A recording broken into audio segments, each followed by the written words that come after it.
जैसे ही महिला जासूस जापानी सिर झुकाकर टेलीग्राम को डिकोड करने में व्यस्त थी, शियाओ मेई ने दोबारा संदेश भेज दिया। लेकिन इस बार स्थिति पहले से बिल्कुल अलग थी। यह संदेश ली शियांगयांग के आदेश पर भेजा गया था ताकि दुश्मन को बाहर निकालकर फंसाया जा सके।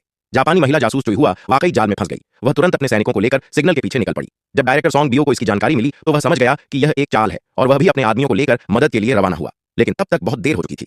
चुईहुआ और उसके सैनिक पहले ही ली शियांगयांग की घात में फंस चुके थे। जैसे ही विस्फोट हुआ, चीनी सैनिकों ने जोरदार गोलीबारी शुरू कर दी। जल्दी ही जापानी सैनिकों को भारी नुकसान हुआ। चुईहुआ अचानक गायब हो गई तो उसने एक सैनिक को देखने भेजा। लेकिन अगली ही पल उस महिला चुईहुआ ने चीनी सैनिक पर चुपके से हमला करने की कोशिश की। सौभाग्य से ली शियांगयांग ने समय रहते गोली मार दी, मगर दुश्मन की गोलीबारी अभी खत्म नहीं हुई थी।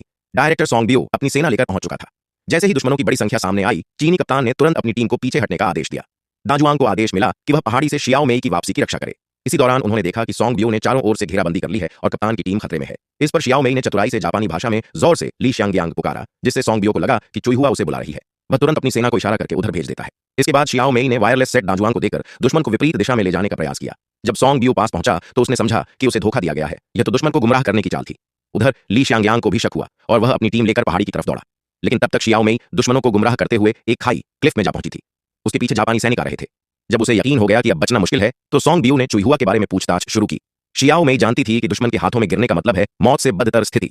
उसने झूठ कहा कि चुईहुआ मर चुकी है, जिससे सॉन्ग बियो गुस्से में आ जाए, और फिर अगले ही पल उसने खाई में छलांग लगा दी। दूर से यह सब देखकर ली शियांगयांग स्तब्ध रह गया, मानो आसमान टूट पड़ा हो। बाकी सैनिक भी दुखी हो उठे, लेकिन वक्त भावुक होने का नहीं था। उन्हें चुईहुआ को जिंदा पकड़ना था ताकि शियाओ मेई का बलिदान व्यर्थ न जाए। किस्मत ने उनका साथ दिया। इलाके की जानकारी और चुईहुआ की चोटों की वजह से वे पहले ही वहां पहुंच गए। उन्होंने खून के निशान के सहारे चुईहुआ को खोज निकाला, लेकिन आखिरी क्षण में चुईहुआ ने फिर से हमला कर दिया। बहुत संघर्ष के बाद दा पियाओलियांग चीनी सैनिक ने उसे मार गिराया। इस तरह जापानी सेना की चालें पूरी तरह नाकाम हो गईं, लेकिन मासूम शियाओ मेई हमेशा के लिए चली गई। ली शियांगयांग चुपचाप खड़ा था, चेहरे पर कोई भाव नहीं, लेकिन दिल में शियाओ मेई की यादें गूंज रही थीं। अब वह और भी दृढ़ निश्चय कर चुका था, जापानी सेना के खिलाफ आखिरी सांस तक लड़ने का। कहानी यहीं समाप्त होती है।